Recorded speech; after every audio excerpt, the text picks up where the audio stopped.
बिस्मिल्लाहिर्रहमानिर्रहीम। अस्सलाम वालेकुम नादरीन, आप यूट्यूब चैनल देख रहे हैं, मैं इमरान खान हूँ। नादरीन, कोयटा में बलूचिस्तान में खौफनाक दहशतगर्दी के हमलों के बाद वज़ीर आज़म पाकिस्तान शहबाज शरीफ साहब और फील्ड मार्शल आसिम मुनीर, ये दोनों लोग और दीगर बहुत सारे लोगों को लेकर ये लोग गए कोयटा में खसूसी परवाज़ों पे, और कोयटा में जाकर इन्होंने मीटिंग की एक। लेकिन जिन लोगों के साथ दहशतगर्दी हुई, जिन लोगों के साथ जुल्म हुआ, उनसे मुलाकात नहीं की गई। वो लोग इंतज़ार करते रहे, बार बार कहते रहे, बल्कि पैगामात भी आए कि लवाहिकीन से मुलाकात की जाए, उनके शिकवे उनके गिले सुने जाएं। लेकिन ना तो फील्ड मार्शल ने उनकी बात सुनी और ना ही शहबाज शरीफ ने उनकी बात सुनी। देखिए, मामला ये है कि लाशें तो इनको चाहिए, लाशों के साथ नमाज जनाजा के साथ नमाज जनाजा पढ़ते हुए मैयत को कंधा देते हुए तो वीडियो और तस्वीर अच्छी बन जाती है। लेकिन जब जिंदा लोगों से आप बात करते हैं तो वो गिले करते हैं, शिकवे करते हैं, वो सवाल पूछते हैं और सवालों के जवाब इनके पास है नहीं। लिहाजा उनसे मुलाकात नहीं की और ये उन्हें छोड़कर वो एहतजाज कर रहे थे। उन्होंने अपने लवाहिकीन यानी पुलिस वालों की लाशें सड़कों पे रखी हुई थी। वो इंतज़ार कर रहे थे कि हमसे कोई बात करेगा। भाई, आप वहाँ नहीं जा सकते तो आप उन्हें पैगाम भिजवाइए कि अपने नुमाइंदगान को भेजें, हमारे साथ आकर बैठ कर बात करें। लेकिन उनसे बात नहीं की और शहबाज शरीफ साहब वापस आ गए। अगर ये वहाँ ना गए होते या फील्ड मार्शल या शहबाज शरीफ वहाँ पे ना होते तो हम कहते ठीक है जी, ये वहाँ पे है ही नहीं तो ये कैसे बात करें। फिर तो कहा जाता कि बुकटी को बात करनी चाहिए। लेकिन जब ये गए वहाँ पे तो इसी मकसद के लिए गए थे ना, जो लोग शहीद हुए उनसे इजहार यकजहती के लिए, उनके लवाहिकीन को मिले बगैर आ गए। वहाँ पे कोई बातचीत भी नहीं की उनके साथ। तो अपने तौर पर कहते जी, एपेक्स कमेटी में हमने बड़े अहम फैसले कर लिए हैं। मैं ना आपको एक कांस्टेबल की कहानी सुनाता हूँ। ये एक पुलिस एहलकार है बलूचिस्तान में, नाम है इसका अकबर शरानी। बिल्कुल एक नौजवान पुलिस एहलकार है। एक हफ्ते के बाद इसकी शादी थी। ये शहीद हो गया इस इंसिडेंट में। इसकी लाश अस्पताल से निकाली इसके लवाहिकीन ने और लाकर सड़क पे रखी और एहतजाज कर रहे थे। इसकी 7 बहनें हैं, ये इकलौता भाई है और इसका कोई भाई नहीं है। ये अपने माँ बाप का वाहिद सहारा भी है। तो इसकी लाश जो है वो बहुत ही गरीब है, इसके घर वाले इतने अमीर लोग नहीं है। वो बेचारे पहले बड़ी मुश्किल से इसकी लाश उन्होंने हासिल की, सड़क पे लेकर गए, वहां एहतजाज कर रहे थे। एहतजाज करने के बाद आबाई इलाके में लाश को मुंतकिल करना था। तो उन्होंने हुकूमत से राब्ता किया, सरकार से राब्ता किया कि जनाब एक एम्बुलेंस दे दें, हमने अपनी लाश को घर लेकर जाना, एक शहीद की लाश को। और उन्हें एम्बुलेंस नहीं दी गई सरकारी। फिर जो लवाहिकीन थे उन्होंने आसपास मौजूद लोगों से चंदा इकट्ठा करना शुरू किया। 30,000 रुपया उन्होंने चंदा इकट्ठा किया, आपस में पैसे डाले और कुछ उन्होंने इधर उधर से चंदा इकट्ठा किया और उस चंदे के पैसे से उन्होंने एक एम्बुलेंस का बंदोबस्त किया और उसमें अपने शहीद की मैयत को लेकर अपने इलाके में चले गए। जब वो जिंदा था तो उसको लड़ने के लिए बंदूक नहीं दी, उसको हथियार और एमुनेशन नहीं पहुंचाया, और जो डीएसपी लेकर जा रहा था हथियारों को, उसे रास्ते में रोका गया। ये भी एक खबर आई है, मैं इसकी तस्दीक कर रहा हूं, हो जाएगी, कि बजाय इसके कि फोर्सेस फौरी तौर पे हथियार और कुमक पहुंचाती पुलिस वाले जो लड़ रहे थे उनको, जो कुमक या हथियार कोई लेकर जा रहा था उन्हें भी एहलकारों को रोका गया रास्ते में। फिर मकामी लोग निकले अपने वेपन्स लेकर, जितने उनके महदूद वेपन्स थे, उन्होंने भी मुकाबला किया। लेकिन 200 शरपसंद थे या 200 दहशतगर्द थे जिन्होंने हमला किया हुआ था। अब ये 200 दहशतगर्द कौन थे ये मैं आपको बताता हूं। इन दहशतगर्दों ने, इतने जालिम लोग हैं, इन्होंने लाशों के ऊपर तेजाब और केमिकल भी फेंका है। अब इनके पास तेजाब कहां से आया, केमिकल कहां से आया, और बिल्कुल कोयटा के करीब बलूचिस्तान में ये लोग पहाड़ों पे कैसे मौजूद हैं। वो तो बड़ा कीमती इलाका है, वहां तो मादनियात हैं, वो बड़ी जबरदस्त सैरगाह है। उस इलाके में इतने बड़े पैमाने पर दहशतगर्द कैसे आ गए, उन्हें खुराक की रसद कैसे पहुंचती है, उन्हें हथियार कैसे पहुंचते हैं, जबकि इस पूरे एरिया को सिक्योरिटी फोर्सेस ने हर तरफ से घेरा हुआ है। ये सवाल मैं बार बार अपने आप से भी पूछ रहा था, मकामी लोगों से भी पूछ रहा था। तो मुझे एक चीज पता चली कि यानी जो क्लेम मेरे सामने आया वो ये है कि ये अफगानिस्तान की जो अफगान फोर्सेस थी, ये उनके लोग भी हैं। अफगान फोर्सेस के बारे में मैं आपको बता देता हूं। जब तालिबान ने अफगानिस्तान के ऊपर कब्जा किया तो अफगान फोर्सेस के एक बहुत बड़े हिस्से ने सरेंडर कर दिया था। लेकिन उनमें से कुछ लोग जो है वो पाक अफगान बॉर्डर एरियाज में आकर छुप गए थे और उन्होंने पनाह ले ली थी। और क्योंकि पाकिस्तान की फौज बड़े लंबे अरसे से उनके साथ काम करती रही है तो उन्हें मौका भी मिला। अब वो लोग भी यहां पे बहुत बड़ी तादाद में मौजूद हैं जिनके पास ट्रेनिंग भी है और जदीद हथियार भी है। اور کچھ ذرائع یہ کہہ رہے ہیں کہ انہیں یہاں پہ اس لیے پناہ دی گئی تھی کیونکہ وہ طالبان کے دشمن ہیں اور جب موقع ملے گا تو انہیں طالبان کے خلاف استعمال کیا جا سکتا ہے، اور انہیں ٹی ٹی پی سے لڑوانے کے لیے یہاں پہ اکٹھا کیا گیا۔ اب کل ملا کر ہمیں جو بلوچستان سے پکچر آ رہی ہے وہ یہ ہے کہ اسمگلروں کو اکٹھا کیا جا رہا ہے، انہیں مسلح کیا جا رہا ہے، جو جرائم پیشہ لوگ ہیں جن کے سروں کے اوپر انعامات تھے انہیں بھی اکٹھا کیا جا رہا ہے، فری ہینڈ دیا جا رہا ہے، پھر جو افغان فورسز تھیں جن سے طالبان لڑتے تھے وہ بھی یہاں پہ اکٹھے کیے گئے ہیں۔ تو اس طرح الگ الگ قسم کے گروپس کو اکٹھا کر کے ایک بہت بڑی فورس تیار کی جا رہی ہے الگ الگ قسم کی، اور ان کا کام ہے یہ نیشنلسٹ جو ہیں ان کے ساتھ لڑیں، قوم پرستوں کے ساتھ، یا بی ایل اے کے ساتھ لڑیں، یا دیگر تنظیموں کے ساتھ لڑیں، یا ٹی ٹی پی کے ساتھ لڑیں۔ یعنی پاکستان میں ایک کے بعد ایک پراکسی بنائی اور تیار کی جا رہی ہے، لیکن یاد رکھیے گا پراکسی بنانے کے کھیل میں پاکستان کو ہمیشہ نقصان ہوا ہے۔ اداروں نے وقتی طور پہ فائدہ حاصل کیا، لیکن and of the day ultimately Pakistan کو اس کا نقصان ہوا ہے۔ بلوچستان کی اس وقت کی صورتحال یہ ہے کہ ٹرینیں تک بند کر دی گئی ہیں، یعنی محدود مدت تک کے لیے ٹرینیں بند کر دی گئی ہیں اور بلوچستان میں آمد و رفت روک دی گئی ہے۔ یعنی میں پھر آپ کو دوبارہ وہاں لے جاتا ہوں کہ خصوصی طیاروں کے اوپر بیٹھ کے فیلڈ مارشل اور شہباز شریف اور ان کے لوگ پہنچے ہیں کوئٹہ میں۔ کیوں پہنچے؟ کہ یہ لوگ شہید ہو گئے تھے۔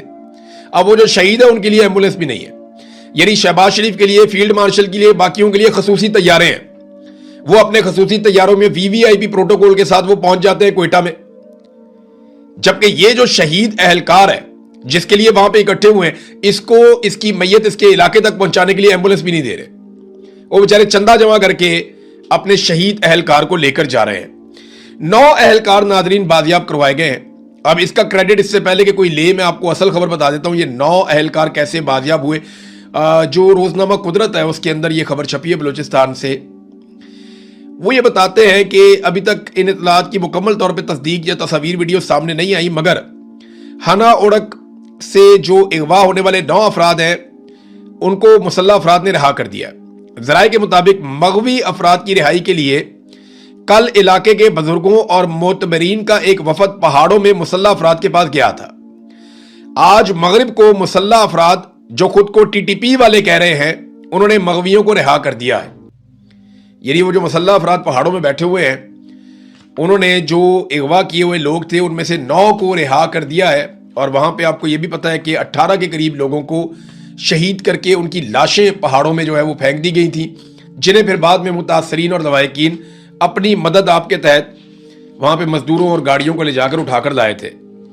پولیس کے اندر ناظرین سخت غصہ ہے، لواحقین کے اندر سخت غصہ ہے، وہ گلے اور شکوے کر رہے ہیں کہ جی آپ نے ہمارے بچوں کو مرنے کے لیے چھوڑ دیا، جبکہ پولیس میں سخت رد عمل ہے۔ اب وہ فورس ہے ایک، میں نہیں چاہتا کہ ایسا کبھی ہو، لیکن ایسا دکھائی دیتا ہے کہ ان کے لیے ڈیوٹی کرنا مشکل ہوتا چلا جا رہا ہے، وہ اپنے آپ کو بے بس اور تنہا محسوس کر رہے ہیں۔ اور ایسی ہی چیزیں خیبر پختونخوا کی پولیس کے اندر سے بھی سامنے آئی تھیں کہ انہیں نہ تو سہولیات دی جاتی ہیں اور لڑائی بہت بڑی ہے جس کے اندر انہیں دھکیل دیا جاتا ہے، تو اس طرح کی لڑائی کے لیے ان کو اکوپمنٹ بھی دیا جائے نا، انہیں تیاری بھی کی جائے، لیکن پولیس کو بہرحال دھکیل دیا گیا۔ اور شہباز شریف صاحب جب گئے یہاں پہ کوئٹہ میں تو انہوں نے سب کے خلاف بات کی لیکن بھارت کے خلاف بات نہیں کی۔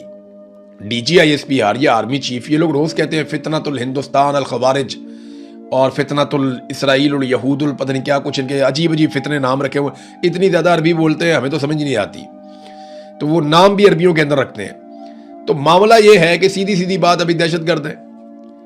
اب D G I S P R کہتے ہیں کہ انڈیا کی جو ایجنسیاں ہیں وہ پاکستان کے اندر دہشت گردی کروا رہی ہیں۔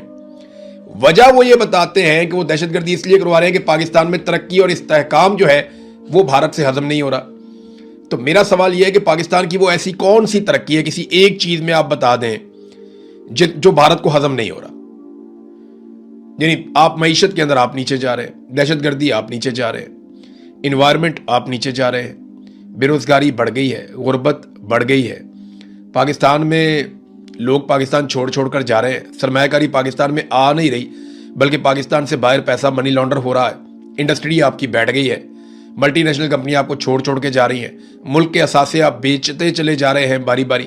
استحکام کی حالت یہ ہے کہ پاکستان میں کسی کو نہیں پتا کل یہ حکومت ہوگی یا نہیں ہوگی۔ حالات یہ ہیں استحکام کے کہ فیلڈ مارشل جو سب سے پاکستان کا طاقتور آدمی ہے، سب سے زیادہ بندوقیں اس کے پاس ہے یا اس کے کنٹرول میں ہے، انہیں استثنا لینا پڑ جاتا ہے کہ پتہ نہیں کل میرے ساتھ کیا ہو جائے گا۔ जब इस तरह की सूरत हाल है तो दुश्मन आपकी कौन सी तरक्की से और इस्तेहकाम से खाइफ हो रहा है, मुझे तो समझ नहीं आ रही। लेकिन होता पता है क्या है, पाकिस्तान में जब भी कोई नालायकी होती है ना, पाकिस्तान के इंटेलिजेंस इदारों से और दहशतगर्दी के बड़े बड़े वाकयात होते हैं, आप देखें ना, चागी में आते हैं वो, आगे पूरे चागी को कंट्रोल कर लेते हैं, फिर वो अपनी मनमानी करते हैं कई घंटों तक, फिर जब दिल करता है वो चले जाते हैं बीएलए वाले। और पाकिस्तान की इंटेलिजेंस एजेंसियों को कानों कान खबर ही नहीं होती, इन्हें पता ही नहीं चलता। अब अपनी नालायकी के ऊपर पर्दा डालने के लिए बड़े आराम से कह देते हैं ये भारत की कार्रवाई, लेकिन वो ये नहीं सोचते कि इसमें भारत की इंटेलिजेंस एजेंसियों को कितना क्रेडिट वो देते हैं। एक फौज का तर्जुमान खुद ये कह रहा है कि हम नाकाम हो रहे हैं और उसकी वजह यह है कि दुश्मन मुल्क की एजेंसियां कामयाब हो रही हैं। ये आप सिर्फ ब्लेम गेम नहीं कर रहे, ये आप भारत की इंटेलिजेंस एजेंसियों को शाबाश या उनको क्रेडिट दे रहे हैं कि जनाब वो बहुत अच्छा काम कर, वो अच्छा काम कर रहे हैं तो आप क्या कर रहे हैं? आप क्या कर रहे हैं? आपने कहां पे रोकी दहशतगर्दी? लगातार दहशतगर्दी के वाकयात बढ़ते चले जा रहे हैं, एक के बाद दूसरा, तीसरा, चौथा, पांचवा, कहां पे जाके ब्रेक लगेगी? बाद में खबर दे दी जाती है जी हमने कामयाब ऑपरेशन किया। वो पता चला कामयाब ऑपरेशन ये था कि बुजुर्ग गए जाके उनसे बातचीत करके कबायली तरीके से वो अपने कुछ बाजियाब लोगों को वापस लेकर आए, लाशें भी जाके उन्होंने अपनी खुद उठाई, और बजाय बंदे बाजियाब करवाने के वहां पे बंदे जो है वो शहीद हो गए। तो कामयाब ऑपरेशन आप किसे कहते हैं जी? हमारे जो है 42 मारे गए, उनके 50 मारे गए या 55 मारे गए, ये क्या बात हुई? ये कैसे हो सकता है कि सिक्योरिटी फोर्सेस का एक भी आदमी कत्ल किया जाए? आपको पाकिस्तान को अभी नोशकी के अंदर इत्तला आ रही है कि वहां पे पुलिस वालों पे फायरिंग हुई है, बहुत सारे जख्मी हो गए, 2 शहीद हो गए वहां पे भी। हर थोड़ी देर के बाद बलूचिस्तान से कोई ना कोई बुरी खबर आती है, और बलूचिस्तान को यहां तक पहुंचाया पाकिस्तान की मिलिट्री एस्टेब्लिशमेंट ने। उन्हें समझ ही नहीं आ रही बात की कि बलूचिस्तान को उन्होंने कहां से कहां पहुंचा दिया। और शहबाज शरीफ को देखे, वो नवाज शरीफ की पॉलिसी पे चल रहे हैं। उन्होंने एक मर्तबा भी भारत का नाम नहीं लिया। डीजी ISPR सारा क्रेडिट भारत को देते हैं और शहबाज शरीफ साहब भारत का नाम भी नहीं लेते। भी वजीर आजम को भी बोले ना, इमरान खान तो बहुत खुलकर बात करते थे, जो बात जहां फिक्स होती थी वहां पे बात करते थे कि जनाब इसने ये किया, इसने ये किया, इसने ये किया। उन्होंने तो डोनाल्ड ट्रंप को भी जवाब दिया था, लेकिन शहबाज शरीफ साहब मुझे नहीं लगता कि ये जवाब दे पाएंगे। और साबित करना चाहते हैं कि बलूचिस्तान के हालात बिल्कुल नॉर्मल हैं, वहां पे रिट ऑफ द गवर्नमेंट कायम है, और उसके लिए सहाफियों को इकट्ठा करते हैं, कभी यहां से, कभी वहां से, कभी वहां से। अब तो इनको सहाफी भी नॉन सीरियस किस्म के वाजुकात मिलते हैं। मैं हर दफा नहीं कह रहा, ज्यादातर उनको नॉन सीरियस किस्म के लोग ही मिलते हैं। जिन लोगों को सहाफत की अलिफ बे का भी नहीं पता, उन्हें भी इकट्ठा करके ये ले जाते हैं बलूचिस्तान में। क्या हो तुम्हें कोर्स करवाएं, आओ तुम्हें दिखाएं बलूचिस्तान के हालात कितने अच्छे हैं। इसी तरह अगर आप 60 और 70 की दहाई के अखबारात पढ़े ना, 60 से 70 के बीच का जो टाइम था, आप अखबारात पढ़ें, उस दौर की किताबों को आप कंघालें, तो आपको पता चलेगा कि इसी तरह सहाफियों को जहाज़ों में भर भर के ले जाया जाता था। कहाँ पे? बांग्लादेश में। और वो वापस आकर ये खबरें देते थे, जनाब वहाँ पे तो कमाल हो गया, पाकिस्तान के साथ मोहब्बत की वहाँ पे एक मिसाल कायम होगी, एक लाजवाल पाकिस्तान के साथ मोहब्बत की कहानियाँ उस दौर में उन लिखारियों ने लिखी हैं, अखबारात में छापी गई, किताबों में लिखी गई। तो वो यही कहानी हमें सुना रहे थे कि जनाब बंगाली तो मर मिटे पाकिस्तानियों के ऊपर, वो इधर वालों से बहुत प्यार करते हैं, वो इश्क करते हैं, वो पाकिस्तानी फौजियों को हार पहना रहे हैं, वो ये कहानियां हमारे यहाँ पे सब अच्छा की रिपोर्ट दी जा रही थी। और इसी तरह के सहाफियों को जो आज भी इनको मैसर है, उस दौर में मैसर से ले जाया जा रहा था, और उस दौर में भी वही कहानियां थी जो आज भी है। मैं चंद अल्फाज आपको बताता हूं ना, ये अल्फाज कभी बदलेंगे ही नहीं। यानी फितना ये लफ्ज उस वक्त भी इस्तेमाल होता था, मुट्ठी भर शर पसंद ये भी उस वक्त कहे, आज भी वही कहते हैं। दुश्मन के आलाकार ये तब भी था, अब भी है। बैरूने मुल्क साजिशी अनासिर ये तब भी है, अब भी है। तरक्की से खौफसदा ये तब भी है, अब भी है। सीसा पिलाई दीवार बन जाएंगे ये तब भी कहते थे, अब भी कहते हैं। आजम का इजहार ये हर दफा नया आजम करते हैं। इजाजत नहीं देंगे, यानी कोई यहां पे देखेगा आंख निकाल देंगे, इजाजत नहीं देंगे, ये बहुत पुरानी धमकी है। एज इट इज ये जुमले आज तक चल रहे हैं। फिर एक बड़ा खास जुमला, नाजुक मोड़, ये पाकिस्तान नाजुक मोड़ से ही गोल दायरे में घूमता जा रहा है। मुल्क हमेशा इन्होंने नाजुक मोड़ पे ही रखा है, खुद चाहे जैसी मर्जी ये जिंदगी गुजारे, बैरूने मुल्क जजीरों में अपने घर ले लें, लेकिन मुल्क को नाजुक मोड़ से इन्होंने किसी और तरफ मुड़ने नहीं दिया, किसी सीधे ट्रैक पे आने नहीं दिया मुल्क को। तो ये अल्फाज आपको याद रखने पड़ेंगे, क्योंकि यही आप सुनते रहेंगे हमेशा, हम पहले भी यही सुनते रहे हैं। फिर कासिम सूरी साहब ने एक बात की तरफ तवज्जो दिलाई, उन्होंने कहा जी ये जहां पे लड़ाई हो रही है ना, या जहां पे लाके ये लोग बैठ गए आके, या बिठाया गया या आकर बैठ गए हैं, ये एरिया ना सिर्फ बड़ा सेंसिटिव है बल्कि बड़ा कीमती भी है। और वो ये कहते हैं कि यहाँ पे जब से माइंस एंड मिनरल्स का बिल पास हुआ है, उस वक्त से यहां पे दहशतगर्दी के वाकयात शुरू हुए हैं। यहां पर डीएचए भी जमीनें खरीदना चाहता था। क्या यह सारा खेल कीमती मादनियात और जमीनों पर कब्जे के लिए खेला जा रहा है? बलूचिस्तान के लोग अब फितनतुल हिंदुस्तान, फितनतुल खवारिज जैसी बातों में नहीं आते। 2 साल से पाकिस्तान अफगानिस्तान बॉर्डर सील है, तो दहशतगर्द कहां से आ रहे हैं? ये बड़ा इंपॉर्टेंट सवाल है। मैंने आपको बताया ना कि जो अफगान फोर्सेस थी उनको भी अब पाकिस्तान के अंदर जो है वो बड़ी सहूलत मैसर है, वो भी यहां पे रहते हैं। नादरीन, एक और चीज मैं आपके सामने रखता हूं। ये मुफ्ती तकी उस्मानी साहब है, इन्होंने एक स्टेटमेंट दे दिया। मुफ्ती तकी उस्मानी साहब पाकिस्तान के सबसे बड़े मुफ्ती हैं। वो ये कहते हैं जी क्रिप्टो करेंसी को माल करार नहीं दिया जा सकता, इसकी खरीदो फरोख्त जायज नहीं है। ये फतवा कि क्रिप्टो जायज नहीं है, ये उन्होंने फतवा दे दिया। मेरा उनसे सवाल है कि मुफ्ती तकी उस्मानी साहब आप ये बताएं कि क्या फार्म 47 के ऊपर बनाई हुई जाली हुकूमत जायज है? उस पर भी आप बता दें। उसको चलाना ये जायज है? जिन्होंने बनाई उन्होंने जायज काम किया? किसी सरकारी मुलाजिम का अपने हलफ की खिलाफ वर्जी करना और बार बार करना, क्या यह जायज है? गरीब के नेफे में पिस्तौल चला देना और अमीर के नारे के साथ लटक जाना, क्या यह जायज है? बताएं ना, इसके बारे में भी आप अपनी राय जरूर दीजिएगा कौम को। फिर यह बताएं कि ताहयात ओहदे और इस्तिस्ना लेना, क्या यह जायज है? डोनाल्ड ट्रंप को नोबेल इनाम के लिए नामजद करना, क्या यह जायज है? इसके ऊपर भी आप लबकुशाई करें, जरा पता चले पाकिस्तानियों को मजीद चीजों के बारे में आपकी राय उनके सामने आनी चाहिए। नाज़रीन, कश्मीर के बारे में मैं एक चीज आपको बताऊं, वहां पे ना एक बड़े ऑपरेशन की मनसूबाबंदी की जा रही है। जो कश्मीर में हमारे दोस्त हैं वो जरा खबरदार रहे। मेरे पास 3 सोर्सेज से ये इतला आई थी, मैं इसको कंफर्म कर रहा था और अब मुझे समझ भी आ रही है इस बात की कि क्यों एक ऑपरेशन की प्लानिंग की जा रही है। कश्मीर में एक बात तो बड़ी क्लियर कर दी गई है कि या तो इलेक्शन मुलतवी किए जाएंगे कश्मीर में, या फिर एक ऑपरेशन किया जाएगा और वो ऑपरेशन इसी हफ्ते के अंदर होगा। क्योंकि ऑपरेशन से पहले इनको कम से कम 2 हफ्ते चाहिए कैंपेन के लिए, निकलने के लिए, कोई ना कोई चीजों को आगे पीछे करने के लिए। या तो इनको इलेक्शन चंद महीने आगे लेकर जाना पड़ेगा और इस चीज को डिफ्यूज करना पड़ेगा। बसूरत दीगर इसी हफ्ते में खुदा ना खास्ता कश्मीर के अंदर एक खौफनाक ऑपरेशन हो सकता है और इस ऑपरेशन के अंदर काफी नुकसान भी हो सकता है। इसकी प्लानिंग की जा रही है और इसके अंदर किस तरीके से ये ऑपरेशन किया जाएगा मैं अभी कुछ कहना नहीं चाहता, लेकिन मेरे सोर्स ने मुझे ये बताया कि हर तरह का सामान इस्तेमाल किया जाएगा, पूरे वसाइल लगाए जाएंगे और इसको वंस फॉर ऑल किया जाएगा। एक ही दफा करें और सब खत्म करें, दोबारा ये कभी इकट्ठे ना हो। और खास तौर पे जो 4-6 लोग मेन टारगेट हैं उनको अचीव करने की कोशिश की जाएगी इस मर्तबा। ये है नाजरीन सूरत हाल कश्मीर की। लेकिन कश्मीर के लोग पीछे हटने को तैयार ही नहीं है, वो एक कदम पीछे नहीं हटते। हाँ, रजा डार के बारे में कहते हैं जी आजकल बात नहीं हो रही, वो मीडिया को मना किया गया। डार फैमिली का आदमी है ना, इसाक डार का नवासा है, तो फिर कैसे हो सकता है? रजा डार के बारे में बहुत सारे लोग कह रहे थे बात नहीं हो रही, तो मैं एक खबर फिर मैंने निकाली है और पुलिस जरा से मुझे पता चला है जो लोग परेशान है रजा डार के बारे में वो बिल्कुल परेशान ना हो, बिल्कुल आराम में है, सुकून में है, उसे किसी किस्म की कोई दिक्कत नहीं है, कोई तकलीफ या तंगी नहीं है, बिल्कुल वो मज़े में है। और बड़ी जल्दी जो है ना, बड़ी तेज़ी से उसको बाहर निकालने का काम वो भी जारी है और उसके रास्ते पे तेज़ी से काम हो रहा है कि किस रास्ते से इसको बाहर निकालना है, तो वो बाहर भी आ जाएगा। ज़्यादा फिक्र करने की ज़रूरत नहीं है। जो लोग हलकान हो रहे हैं, दुबले हुए जा रहे हैं कि डार फैमिली का शाही खानदान से एक लड़का इतनी देर तक जेल में कैसे रह सकता है, सुलाखों के पीछे कैसे रह सकता है, वो बिल्कुल कंफर्टेबल है, बेहतरीन सहूलियात उसको मैसर है, वो बहुत मज़े में अपनी ज़िंदगी गुजार रहा है, वो एसी के अंदर है, बेफिक्र रहे, कुछ नहीं हुआ उसे, और ना कोई उसके साथ सख्ती की गई है, ना उससे कोई सख्त सवाल करने की जुर्रत कर सकता है, तो जल्द वो बाहर भी आ जाएगा। नाज़रीन, जाते जाते क्योंकि मैंने पिछले वीलॉग में आपसे कहा था, तो मैं इस वीलॉग में आपको जरूर बताता हूं कि आलिया हमजा ने जेल से बैठकर मरियम नवाज को जवाब क्या दिया। आलिया हमजा ने कहा कि जनाब, आपने कहा कि आपकी जेल में ये हो गया वो हो गया, तो अब आलिया हमजा ने जवाब दिया कि हमारी जेल क्या है और आपकी जेल क्या है। मरियम नवाज साहबा, आपकी जेल में एक अलग कमरा, अटैच बाथरूम, वॉक के लिए अलग जगह और ऊपर शेड मौजूद था, जबकि 120 खवातीन की बैरक में 2 बाथरूमों पर गुजारा हम कर रहे हैं। पानी हो तो किस्मत, ना हो तो कितार में लगकर हम सब्र से इंतजार करते हैं।